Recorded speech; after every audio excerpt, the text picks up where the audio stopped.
سلام دوستان، امروز با یک سوال مهم و رایج راجع به خودرو با شما همراه است. علت کم شدن آب رادیاتور خودرو چیه؟ بسیاری از ما ممکنه با این مشکل روبرو بشیم و متوجه بشیم سطح آب رادیاتور خودرو به مرور زمان کم شده. اما چرا این اتفاق میفته و چه خطراتی برای موتور به همراه داره؟ چرا نباید به این موضوع بی‌توجه باشیم؟ امروز قصد داریم به تمام این سوالات پاسخ بدیم و همه این سوالات رو بررسی کنیم و نکاتی که برای پیشگیری از این مشکل لازم شما انجام بدید رو خدمتتون عرض کنم. پس با من همراه باشید. قبل از اینکه به علت کاهش آب رادیاتور بپردازیم، بیایید کمی با سیستم خنک کننده خودرو آشنا بشیم. سیستم خنک کننده یک سیستم حیاتی برای موتور خودرو هستش که وظیفه داره دمای موتور رو در حدی که کارکرد بهینه داشته باشه نگه داره. یکی از اجزای اصلی سیستم خنک کننده خودرو رادیاتور خودرو هستش که مایع خنک کننده یا در واقع آنتی فریز رو از داخل موتور عبور میده و حرارت اضافی از موتور جذب میشه و به بیرون منتقل میکنه. اگر سطح آب رادیاتور کاهش پیدا کنه، این سیستم نمیتونه به درستی عمل کنه و ممکنه به موتور آسیب وارد بشه. خب حالا علل کاهش آب رادیاتور خودرو چیه؟ اولین دلیل اون نشتی از رادیاتور هستش. یکی از دلایل کاهش در واقع آب رادیاتور نشت از خود رادیاتور هستش. این رادیاتور این خودرو این قسمت قرار داره که من نشونتون میدم. این رادیاتور خودرو. خب این رادیاتور خودرو هستش. این هم منبع انبساط خودرو که مشاهده میکنید این قسمت. این هم منبع انبساط خودرو هستش. یکی از رایج‌ترین دلایل کاهش آب رادیاتور ناشی از خود رادیاتوری که ممکنه به اثر ضربه، پوسیدگی و یا حتی افزایش دما رادیاتور ترک بخوره یا سوراخ بشه که اگر به مدت طولانی این نشتی کنترل نشه، سطح آب رادیاتور به طور مستمر کاهش پیدا میکنه. دومین دلیل کاهش آب رادیاتور خرابی شیلنگ‌ها یا اتصالات هست. اتصالات مختلف سیستم خنک کننده در معرض فرسایش قرار دارند و به راحتی میتونن دچار نشتی بشن. شیلنگ‌های ترک خورده و یا آسیب دیده میتونن به راحتی باعث از دست رفتن مایع خنک کننده بشن و در واقع شما باید به صورت منظم این شیلنگ‌ها رو بررسی کنید و در صورت لزوم تعویض کنید که از کاهش آب رادیاتور جلوگیری بشه. سومین دلیل کاهش آب رادیاتور خرابی درب رادیات یا درب منبع انبساط. این درب منبع انبساط. خرابی آب رادیاتور یا درب منبع انبساط هم یکی دیگه از عوامل کاهش آب رادیاتور خودرو هستش.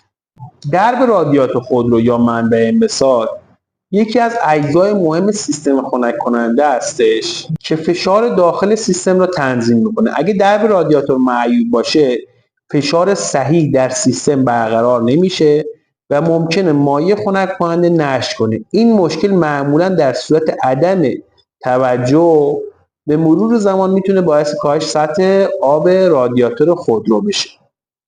چهارمین دلیل کاهش آب رادیاتور خودرو مشکلات واتر پمپ یا پمپ آب هستش. پمپ آب وظیفه انتقال مایع خنک کننده در داخل موتور رو به عهده داره. اگر این پمپ دچار خرابی بشه یا کارکرد مناسبی نداشته باشه، اولا مایع خنک کننده به درستی در سیستم گردش پیدا نمیکنه که موجب داغ شدن موتور و به مرور زمان کاهش سطح آب رادیاتور میشه و خود واتر پمپ هم ممکنه در اثر فرسودگی دچار نشتی بشه. پس همراه با تعویض تصمیم تایم واتر پمپ خودرو هم بررسی کنید. راجع به واتر پمپ خودرو من ویدیویی تهیه کردم که در کانال گذاشتم، لینکش این بالا میذارم و حتما اونو ببینید. پنجمین دلیل کاهش آب رادیاتور خودرو و یکی از دلایل در واقع وحشتناک در این زمینه سوختگی واشر سرسیلند هستش. یکی از علل جدی و خطرناک همین سوختگی واشر سرسیلند هستش. اگر واشر سرسیلند آسیب ببینه، مایع خنک کننده ممکنه وارد سیلندها بشه یا وارد روغن بشه از طریق واشر سرسیلند.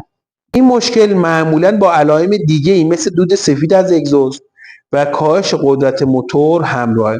راجع به واشر سرسیلند، علائم سوختگی واشر سرسیلند، تست های واشر سرسیلند ویدیویی گذاشتم که لینکش این بالا میذارم، حتما در صورتی که نیاز هست اونو ببین. ششمین دلیل کاهش آب رادیاتور خودرو ترک در مخزن ذخیره مایع خنک کننده یا منبع انبساط خودرو هستش. این مخزن ذخیره مایع خنک کننده در بسیار از خودروها ممکنه دچار ترک یا آسیب بشه.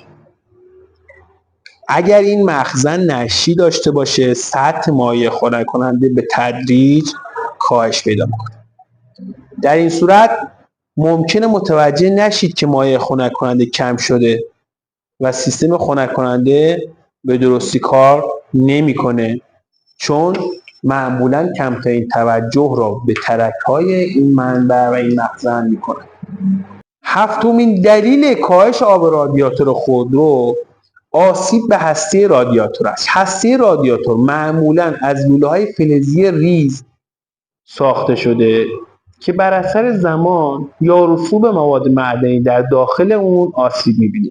این آسیب میتونه باعث نشت مایع خنک کننده یا کاهش کارایی رادیاتور بشه و در نتیجه سطح آب رادیاتور کاهش پیدا میکنه. و اما هشتمین دلیل کاهش آب رادیاتور خودرو استفاده از مایع خنک کننده بی‌کیفیت هستش. گاهی اوقات استفاده از مایع خنک کننده بی‌کیفیت میتونه باعث کاهش عملکرد سیستم خنک کننده بشه.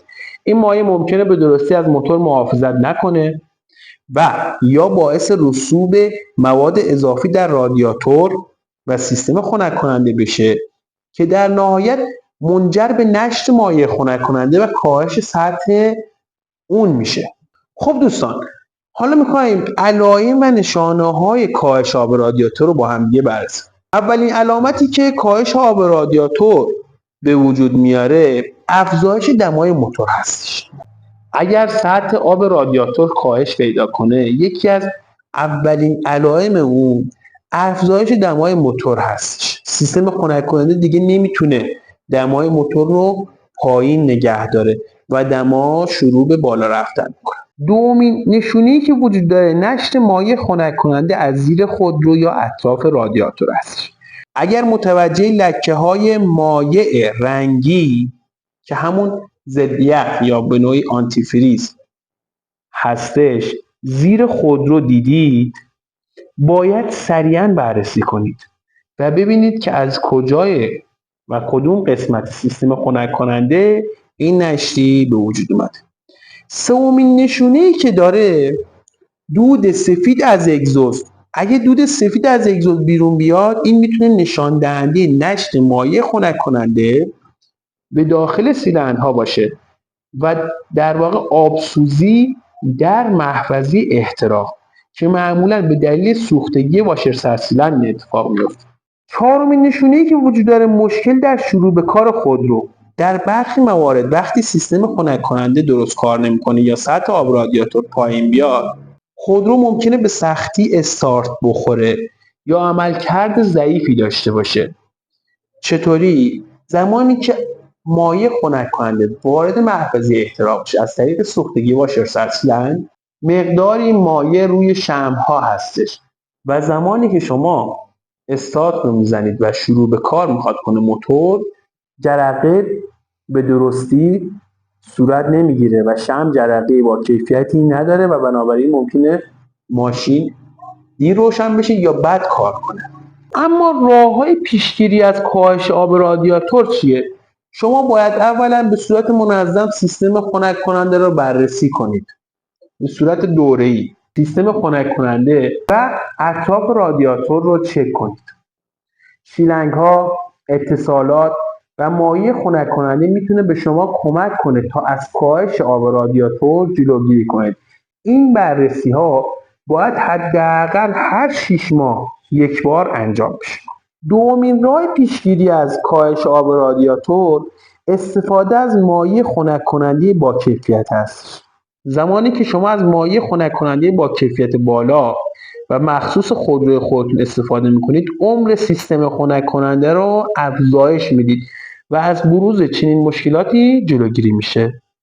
سومین راه پیشگیری از کاهش آب رادیاتور خودرو تعمیر به موقع قطعات آسیب دیده هستش.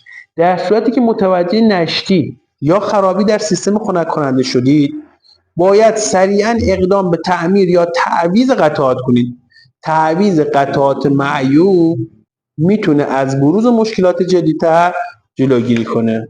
خب دوستان، کاهش آب رادیاتور خودرو ممکنه به دلایل مختلفی صورت بگیره که همگی تأثیر مستقیمی روی عملکرد موتور و سلامت خودرو داره.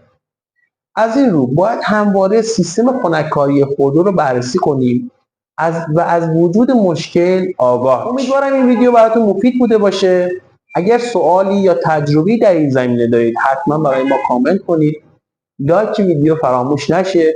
این ویدیو رو برای دوستانتون بفرستید و از طرفی اگر هنوز کانال ما رو سابسکرایب نکردید حتما ما رو دنبال کنید و گزینه سابسکرایب رو بزنید. موفق و مؤید و پیروز باشید.